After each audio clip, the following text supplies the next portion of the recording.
श्री गुरुभ्यो नमः. अंतर्ब्रह्माच्या आजच्या या व्हिडिओत आपल्या सगळ्यांचं मनपूर्वक स्वागत आहे. पास्ट लाईफ रिग्रेशन थेरपी अर्थात प्रतिगमन उपचार पद्धती या व्हिडिओ सिरीजमध्ये निरनिराळ्या केसेस मी आपल्यासमोर आणलेल्या आहेत. आज या व्हिडिओच्या माध्यमातून एका आईची अतिशय विलक्षण केस मी आपल्याला सांगणार आहे. माझ्याकडे PLR करून घेण्यासाठी एक मध्यमवयीन स्त्री आली होती. व्यक्तिगत माहिती विचारत असताना प्रीटॉकमध्ये अनेक गोष्टींवर आम्ही चर्चा केली. याच्यामध्ये प्रामुख्यानं त्या स्त्रीला PLR करून घ्यायचं होतं ते तिच्या मुलीविषयी असलेल्या प्रश्नांसंदर्भात. आपली मुलगी ही 12 वर्षांची आहे आणि जन्म झाल्यापासून ती एकही दिवस तिला सोडून राहिलेली नाही. आपल्या मुलीचं आपल्याला असं घट्ट बिलगणं या स्त्रीला थोडंसं काळजीत टाकणारं आहे. या ताईंचा स्वतःचा आध्यात्मिक प्रवास चालू आहे. अनेकविध साधना त्या नित्यनियमाने करत आहेत आणि स्वतःच्या साधनेमुळे किंवा त्या करत असलेल्या वेगवेगळ्या आध्यात्मिक गोष्टींमुळे त्यांना या गोष्टीची समज आलेली आहे की आपल्या प्रत्येकाचा प्रवास हा अतिशय वैयक्तिक असतो. मात्र इथं हे मला समजतं आहे आणि दुसऱ्या बाजूला माझी मुलगी माझ्यावर प्रचंड अवलंबून आहे या गोष्टीची त्यांना थोडीशी भीती वाटायला लागलेली आहे आणि म्हणूनच प्रतिगमनामध्ये याचं काही उत्तर सापडतंय का या भावनेनं त्यांनी ही प्रक्रिया करून घेण्याचं ठरवलं. प्रीटॉकमध्येच आणखीन थोडं पुढे गेल्यानंतर ज्यावेळेला या मुलीच्या जन्माच्या वेळेसची परिस्थिती मी समजून घेत होते त्यावेळेला आणखीन एक महत्त्वाची गोष्ट लक्षात आली, ती म्हणजे जन्म झाल्यानंतर ही मुलगी साधारण 9 महिने अजिबात झोपलेली नाही. म्हणजे रात्रभर ही मुलगी जागी राहायची आणि दिवसभरही झोपायची. मुलगी झोपत नाही याचा त्यांच्या शारीरिक आणि मानसिक आरोग्यावर त्यावेळेला खूप परिणाम झाला. मात्र आजूबाजूच्या ज्या महिला होत्या, त्यांची आई असेल, सासूबाई असतील किंवा आणखीन नात्यातल्या ज्या स्त्रिया आहेत, ज्यांची आधी 1-1, 2-2 बाळंतपणं झालेली आहेत, त्यांनी त्यांना समजावून सांगितलं की एखादं मूल रात्रीचं जागं राहतं आणि दिवसभर झोपतं. बरं, ही मुलगी रात्रीची जागी राहत असताना अजिबात रडून त्रास देत नव्हती. ती छानपैकी खेळत राहायची, मात्र ती झोपत नव्हती. आता 9 महिने या ताईंनी डिलिव्हरीनंतर कसे काढले असतील याची मी फक्त कल्पनाच केली. कारण रात्रीची झोप न मिळाल्यामुळे जो एक मानसिक आणि शारीरिक थकवा येतो, खरोखर तो त्याच व्यक्तीला कळू शकतो जिच्यावरती ही परिस्थिती ओढावलेली असेल. पुढच्या टप्प्यावर त्यांनी आणखीन एक गोष्ट मुलीच्या आणि त्यांच्या नात्यासंदर्भात सांगितली. या ताई स्वतः उत्तम पोहणाऱ्या आहेत.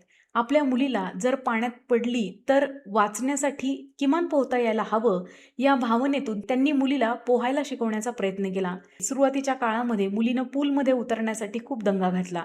मात्र समजावून सांगितल्यानंतर ती हळूहळू पाण्यामध्ये गेली आणि तिची भीती मोडली. ती उत्तम पोहायलाही शिकली. आता आपल्याला असं वाटेल की मग याच्यात वेगळं असं काय आहे? अनेकदा मुलं पोहण्याच्या आधी घाबरतात, मात्र नंतर शिकतात. मात्र या ताईंनी पुढचा जो क्रम सांगितला तो थोडासा विचलित करणारा होता. दिवाळीच्या सुट्ट्यांमध्ये हे सगळं कुटुंब गणपतीपुळ्याला फिरायला गेलं. पहिल्यांदाच ही लहान मुलगी समुद्र पाहत होती. तेव्हा तिचं वय साधारण 7-8 वर्षाचं असेल. एक हात आपल्या आईच्या हातात, दुसरा हात आपल्या वडिलांच्या हातात. अशा पद्धतीनं त्या मुलीला ते दोघंही पालक पाण्यामध्ये घेऊन चालले होते. पाण्यामध्ये जात असताना त्या मुलीनं जसजसं पाणी जवळ येतंय तसतसं ओरडायला सुरुवात केली. खरं तर या मुलीला तेव्हा पोहायला येत होतं. मात्र समुद्राचा अथांगपणा असेल किंवा तिथली गर्दी असेल आणि एकूणच वातावरणाचा परिणाम असेल त्यामुळे ती घाबरली असेल, असा विचार करून आईनं आणि वडिलांनी तिला समजावलं आणि हळूहळू पाण्यात घेऊन जायला लागले. थोडंसं पाणी घोट्याच्या वर आल्यानंतर त्या मुलीनं जोरजोराने ओरडायला सुरुवात केली की मी बुडून जाईन, आई मला बुडवू नको, आई मी बुडेन, मला समुद्र घेऊन जाईन. अशा पद्धतीनं तिनं जो काही गोंधळ घातला त्याच्यानंतर हे दोघं पालकही बिचकले आणि ते तिला घेऊन काठावरती आले. आता जी व्यक्ती स्वतः आध्यात्मिक साधनेमध्ये आहे, काही प्रॅक्टिसेस करते आहे, त्या व्यक्तीनं या घटनेकडं साधी घटना म्हणून पाहिलं नाही. याच्या मागे नक्कीच काहीतरी कारण असेल आणि ज्याच्यापर्यंत आपल्याला पोहोचता येत नाही, या भावनेतून त्यांनी प्रतिगमन म्हणजेच PLR करून घेण्याचं ठरवलं होतं. ठरल्याप्रमाणे दुसऱ्या सेशनमध्ये ध्यानाच्या खोल अवस्थेमध्ये सद्गुरू कृपेनं आणि त्या ताईंच्या समर्पण भावनेनं त्या जाऊन पोहोचल्या. जो गतजन्म त्यांच्यासमोर उलगडला होता तो अतिशय प्राचीन असा होता. गुरुकुल पद्धतीच्या एका जीवनक्रमामध्ये त्या स्वतःला स्त्रीच्या देहामध्ये पाहत होत्या. स्वतः संस्कृत अध्ययन करत असताना त्या अध्यापनाचं कामही त्या गुरुकुलामध्ये करत होत्या. त्या गुरुकुलामधील प्रधान आचार्य जे होते त्यांच्याशी या स्त्रीचे अतिशय प्रेमाचे संबंध होते आणि त्या प्रेमसंबंधामधूनच एक बाळही जन्माला आलेलं होतं. त्या काळाच्या रीतीभातींना अनुसरून आता त्या बाळाचा स्वीकार समाजापुढे येऊन करणं अपेक्षित होतं. ठरल्याप्रमाणे त्या गुरुकुलाशी संबंधित अतिशय महत्त्वाच्या व्यक्तींची बैठक बसली. मात्र त्या बैठकीमध्ये ज्या प्रधान आचार्यांशी या स्त्रीचा संबंध होता आणि जे मूल त्यांनी जन्माला घातलं होतं, त्या प्रधान आचार्यांनी या स्त्रीविषयक असलेल्या प्रेमसंबंधांचा आणि त्यातून जन्माला आलेल्या बाळाचा स्वच्छ शब्दामध्ये अस्वीकार केला. या अस्वीकाराचा प्रचंड मोठा आघात गतजन्मातील त्या स्त्रीवर आणि आताच्या ताईंवर बसला. त्या आचार्यांच्या नकारानंतर आपल्या प्रेमावर, आपल्या चारित्र्यावर आणि आपल्या मातृत्वावर जे काही प्रश्नचिन्ह उभं राहिलं होतं, ते त्या स्त्रीला सहन झालं नाही आणि तिनं जवळच असलेल्या एका पाण्याच्या तलावामध्ये आपल्या बाळाला घट्ट मिठी मारून उडी मारली आणि आपलं आणि आपल्या बाळाचं जीवन संपवलं. ज्या क्षणी ताईंनी ही घटना अनुभवली, त्या क्षणी त्या प्रचंड मोठ्यानं अतिशय ओक्सबोक्शी रडू लागल्या. गतजन्मामध्ये जे काही घडलं होतं आणि घडत असताना मनामध्ये जो काही विचार असेल, त्या विचारांशी या ध्यानाच्या माध्यमातून त्यांनी पुन्हा एकदा संबंध प्रस्थापित केला आणि तीच वेदना या देहातही त्यांनी अनुभवली. ज्या बाळाला घेऊन त्यांनी उडी मारली होती पाण्यामध्ये, ते बाळ म्हणजे त्यांची या जन्मातील मुलगी आहे. त्यामुळेच ती मुलगी आपल्या आईला सोडून क्षणभरही राहत नाही. गेली कित्येक वर्ष त्या या प्रश्नाचं उत्तर शोधत होत्या आणि प्रतिगमनामधून त्यांना अशा प्रकारे अनुभूतीच्या पातळीवर या प्रश्नाचं उत्तर समजलं. या उदाहरणाच्या माध्यमातून काही गोष्टी आपल्याला सहजपणे लक्षात येतात. भारतीय तत्वज्ञानामध्ये असणाऱ्या अनेकविध महान ग्रंथांमध्ये, महान संतांच्या वाणीमध्ये हा उल्लेख वारंवार आलेला आहे की सगळ्यात भयंकर पाप म्हणजे आत्महत्या.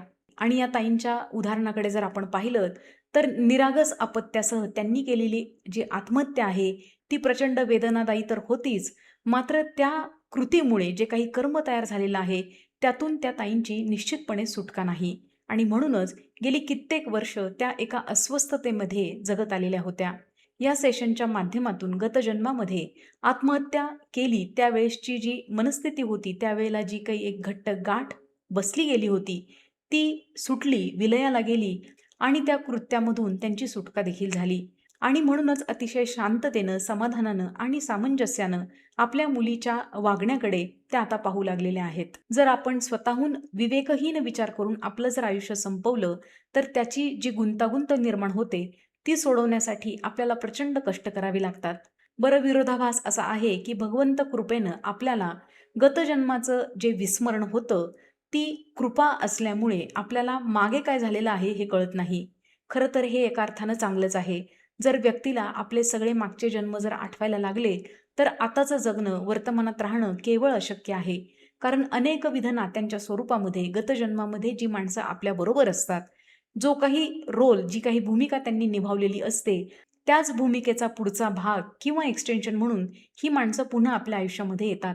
आता या रचनेमागचं जे गूढ असं विज्ञान आहे, ते त्या परमेश्वराला आणि त्या भगवतीलाच माहिती.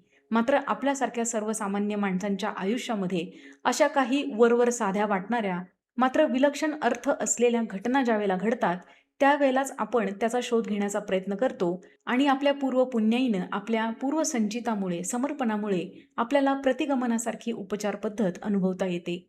आपल्याही आयुष्यामध्ये अशा काही विस्मयकारक घटना असतील, ज्याची उत्तरं आपल्याला सापडत नसतील, तर डिस्क्रिप्शनमध्ये दिलेल्या व्हॉट्सअप क्रमांकावरती संपर्क करून आपण माझ्याबरोबरच्या भेटीची वेळ निश्चित करू शकता. या सेशनच्या माध्यमातून अनेक गूढ गोष्टींचा उलगडा अनेक लोकांना आजवर झालेला आहे. आपल्या संदर्भामध्ये असे काही प्रश्न असतील तर मी आपलं मनःपूर्वक स्वागत करते. पुन्हा भेटूयात असाच एक छानसा व्हिडिओ घेऊन. तोपर्यंत श्री स्वामी समर्थ.